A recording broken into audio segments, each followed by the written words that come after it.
Vamos lá, pessoal, vamos estudar juntos aqui o cumprimento de sentença no novo CPC. O que é e o que mudou? E eu vou deixar disponível, após a aula, você vai nos comentários, eu vou deixar disponível o modelo para você. Combinado? Para te ajudar? Tá bom? A ideia é essa, te ajudar. Vamos lá. Quando nós falamos aqui de cumprimento de sentença, muitas dúvidas surgem e algumas mudanças ocorreram com o novo CPC. E eu trago para você que o aperfeiçoamento e também a busca da desburocratização, né? Vamos desburocratizar o fórum, essa é a ideia. O princípio da cooperação, celeridade processual, eu preciso desburocratizar, né, o fórum, essa é a ideia. Então o CPC trouxe, sim, novidades sobre o cumprimento de sentença que possibilitam que o tema se tornasse mais claro, mais objetivo, mais célere, uma vez que englobou, sim, matérias que precisavam de ações autônomas para terem seus efeitos judiciais resolvidos. A maior parte das demandas judiciais não ocorre de forma amigável, nós sabemos disso, não é de forma consensual. Com a parte perdedora realizando voluntariamente as ações comandadas pelo juiz, no título executivo judicial, também não muda muito. O cumprimento de sentença, nesse sentido, tem como propósito validar o que foi definido judicialmente na fase de conhecimento. E a ideia dessa aula, eu tenho como objetivo, sim, explicar a importância da previsão legal dos atos de execução forçada apresentados no CPC de 2015 por meio, né, dos requerimentos de cumprimento de sentença. Então vamos lá, vamos juntos aqui, vamos navegar. Primeira pergunta que eu quero responder. Professor Júlio, o que é cumprimento de sentença? Para explicar o que é cumprimento de sentença, cabe, primeiro, né, uma breve explanação do que é sentença em si. Sentença é o nome que se dá para uma decisão de um juiz, que profere uma decisão a respeito do próprio mérito, ou seja, do caso, do que foi solicitado do processo, o qual ele julga de fato. Há 3 tipos básicos de sentença. Vamos lá, anota aí. Presta atenção aqui, acorda aí. Existe a sentença procedente, ok? Procedente, que ocorre quando o juiz entende que os pedidos do autor são legais e legítimos. Existe a sentença improcedente, quando os pedidos do autor da ação não são aceitos pelo juiz. E existe a terceira opção, que é o pedido parcialmente procedente. Alguns pedidos do autor são válidos, enquanto outros não. É válido também, gente, apontar que o nome que se dá à sentença proferida por órgãos colegiados pelos tribunais de segunda e terceira instância, né, os tribunais superiores, é chamado de acórdão, por ser feita a partir de um colegiado, um coletivo, não é um juiz só, são vários. A sentença não, é singular, é um juiz só, um juiz, uma juíza. A sentença é de um juiz na fase de conhecimento de um processo que cria um título executivo judicial e que não é necessariamente um documento, mas sim o ato que o juiz aponta o que a parte perdedora do processo deve fazer, como pagar alguma quantia, entregar algo, também um exemplo, ou realizar alguma ação. Entendido isso, o que eu quero trazer para você? Que uma sentença, que é um título de execução judicial, o cumprimento de sentença nada mais é que o procedimento jurídico que tem como objetivo concretizar o que foi decidido pelo juiz, dando fim à fase do conhecimento e também dando início à fase de execução do processo. O cumprimento de sentença no novo CPC, gente, nós temos os regramentos do cumprimento de sentença no Código de Processo Civil 2015, o novo CPC, que se encontram no livro da parte especial do Código, especialmente no título 2 do título 2 do livro 1.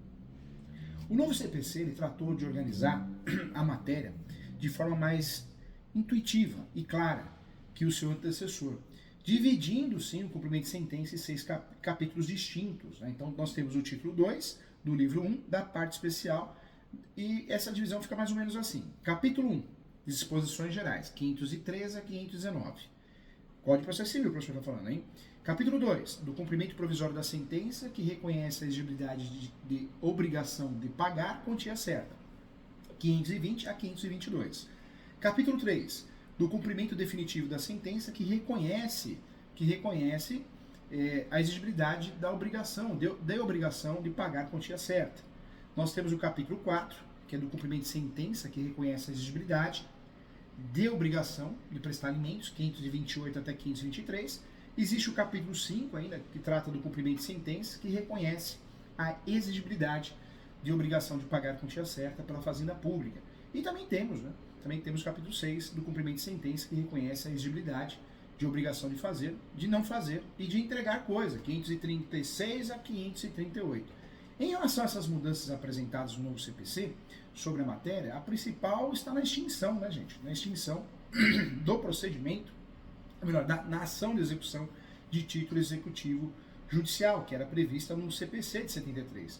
No código anterior, não sei se você lembra disso, o cumprimento de sentença ele tinha como objetivo efetivar a obrigação da parte executada de realizar pagamento da quantia certa, entregar, dar ou fazer alguma coisa.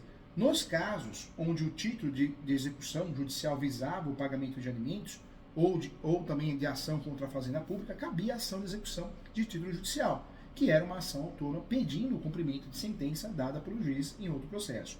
Com a implementação do novo CPC, a ação de execução de título judicial foi extinta do ordenamento jurídico, de fato, fazendo com que todas as situações citadas ficassem dentro do cumprimento de sentença.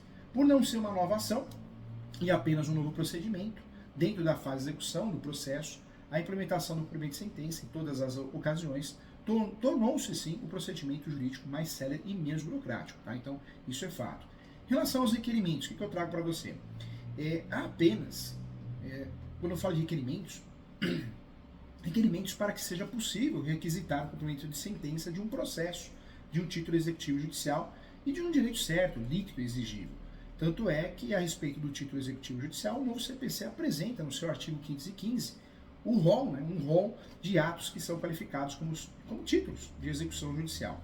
O 515 são títulos executivos judiciais cujo cumprimento dá-se-á de ambos com os artigos previstos nesse título. Então, tem lá sentença arbitral, sentença penal transitada e julgada, sentença estrangeira homologada pelo Supremo Tribunal de Justiça. Nós temos aí também as decisões proferidas no processo civil, que reconhecem a exigibilidade de obrigação de pagar.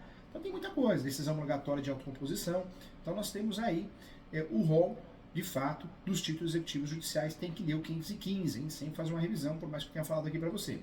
Após essa verificação de que um desses atos constitui um título executivo judicial, basta o exequente demonstrar que seu direito é certo. Ou seja, se existe de fato líquido, trago para você traduzindo, se há uma quantia certa a ser paga a uma ação específica a ser realizada, e é exigível, né, a discussão sobre o direito se encontra finalizada, impossibilitando o contraditório. Ao atender esses dois requisitos, o exequente poderá pedir o cumprimento de sentença dada no processo em questão. Tá? Então essa é a ideia. Outra pergunta que eu quero responder para você, professor Júlio, como se dá o cumprimento de sentença no novo CPC? Então, antes da Lei 11.232 de 2005, a fase de cumprimento de um processo e o cumprimento de sentença eram ações distintas, tendo o detentor de um título executivo judicial de um processo ter que integrar com outra ação autônoma para efetivar a determinação. Com a implementação da Lei 11.232, a fase do conhecimento e o cumprimento de sentença foram unidos, né? Acabou sim.